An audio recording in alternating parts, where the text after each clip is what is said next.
So Killing Floor 3 has just started its closed beta, and as a long-time Killing Floor fan, I wanted to take a look at it and give you all my first impressions with the game. Keep in mind, this game is in beta, so things that I talk about can be subject to change. The beta is supposedly running on a few weeks old build at this point, but with the game just over a month out from launch, I don't expect anything major to change between the build of the game that I'm currently playing and the launch version of the game. That being said, I'll be a bit more forgiving of any bugs that I come across. Which, speaking of, so Tripwire, you know how in both of the other Killing Floor games you've had trouble with enemies getting stuck in, impossible to reach places, therefore leaving an enemy alive that is unkillable and effectively soft-locking the game? In both of the other Killing Floor games, you've had to implement a patch post-launch to fix these issues in both of your games.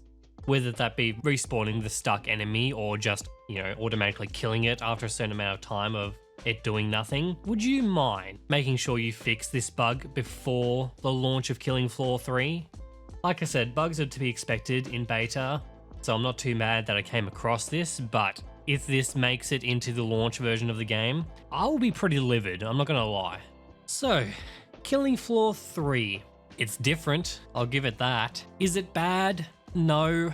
Is it good? Not really. After giving the game a few hours, I'm feeling very middle of the road on this one, which for a Killing Floor game isn't a good sign. The first major change that I came across is definitely the hub world instead of, the usual menus to access and do everything. Killing Floor 3 has opted to use a base/hub for doing things such as selecting missions, changing a character and getting your party together. Very, Helldivers 2, Space Marine 2 kind of feel to it. I didn't have any friends to try this out with, but I could see it being a cool idea if there are more things to do in this hub.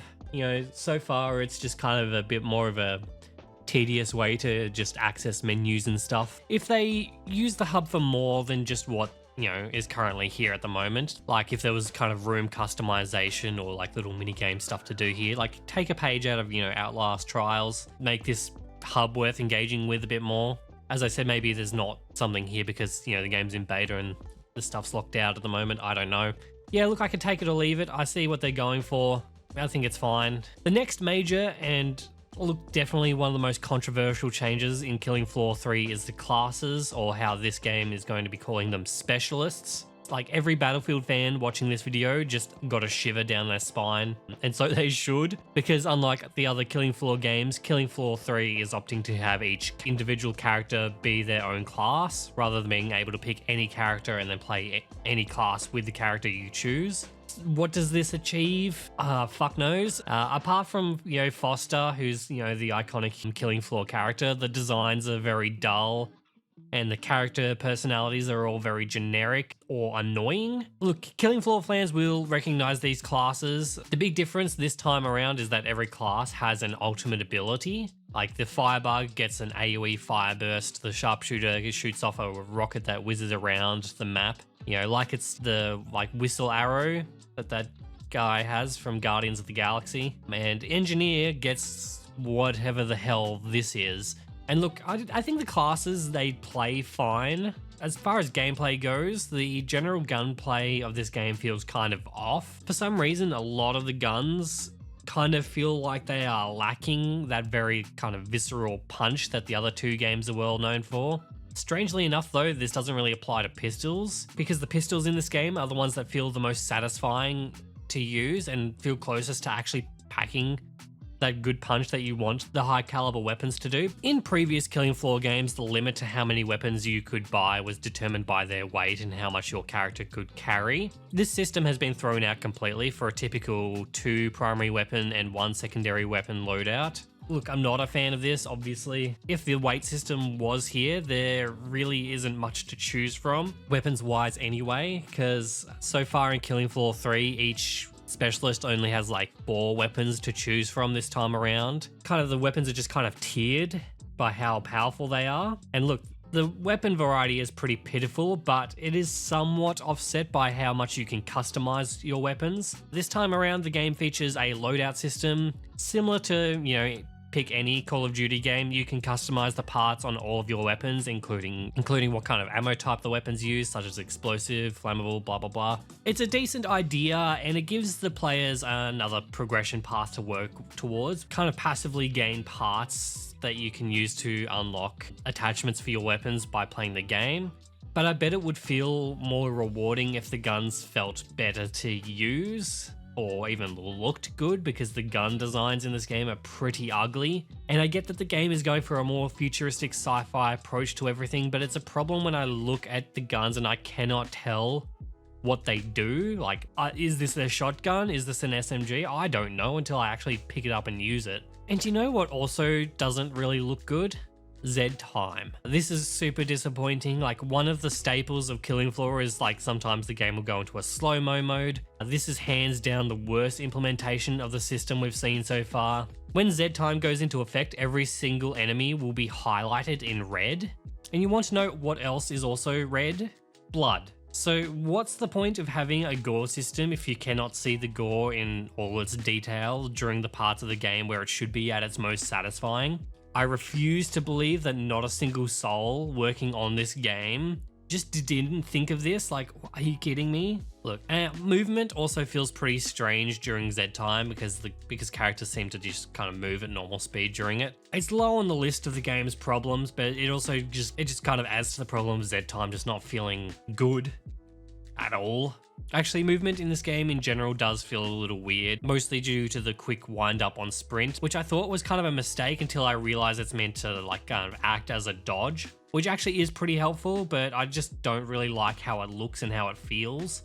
Moving on to map design, which I think the design of the maps are okay. Maps feel like they're created with a lot more verticality in mind, which is a welcome change. Especially because some Zeds, like the Husks, can jetpack up onto the roofs, and while crawlers can like crawl along the walls and the ceilings and stuff. And this does add a bit of an extra dimension to the game's combat, which I do like, even if I feel like the combat itself feels a bit lacking in other departments. Maps also feature a bunch of more interactable elements, such as zip lines, turrets, and like explosive barrels. A lot of these things you will need a multi-tool to access or set up, which comes with the engineer class but can be bought by other classes. But you have to sacrifice your special grenade slot for it.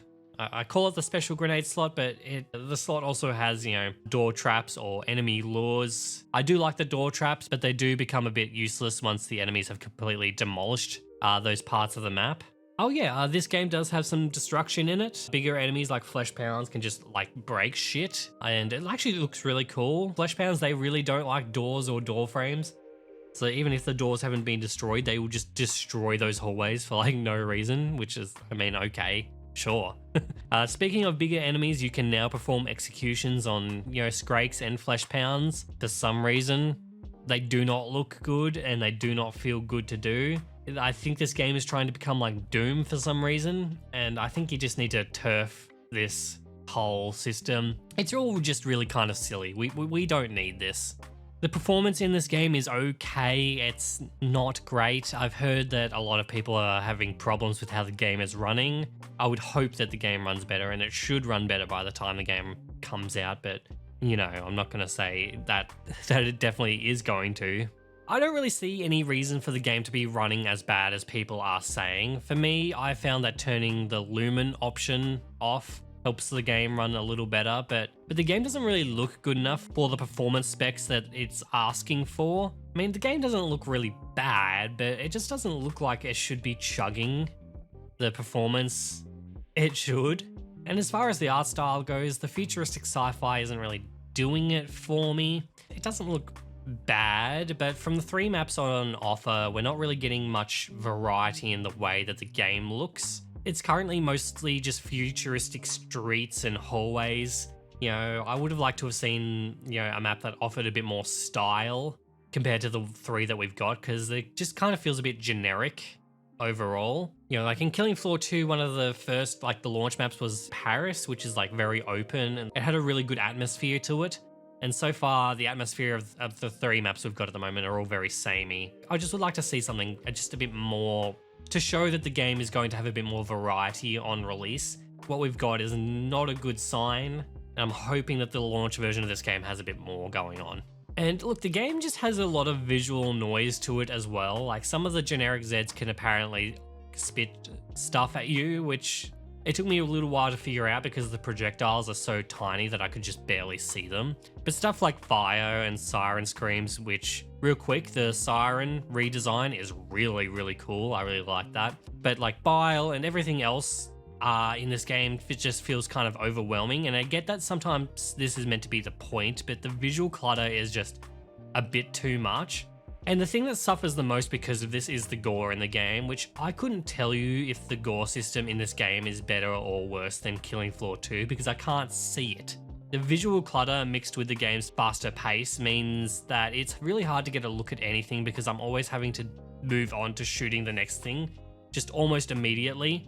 And the game just does feel like it has a faster action-y pace to it rather than the slow kind of methodical one from the previous games. The last thing I want to talk about is actually something a bit more positive. Skill trees. Killing Floor 3 actually has decent perk progression, believe it or not, or at least a much more in-depth one. There are a lot more choices in how you build out your characters, although some of the perks and upgrades can feel very minor. But it is certainly an improvement over pick one of two things every 5 levels, which, you know, will happen every like few hours or so.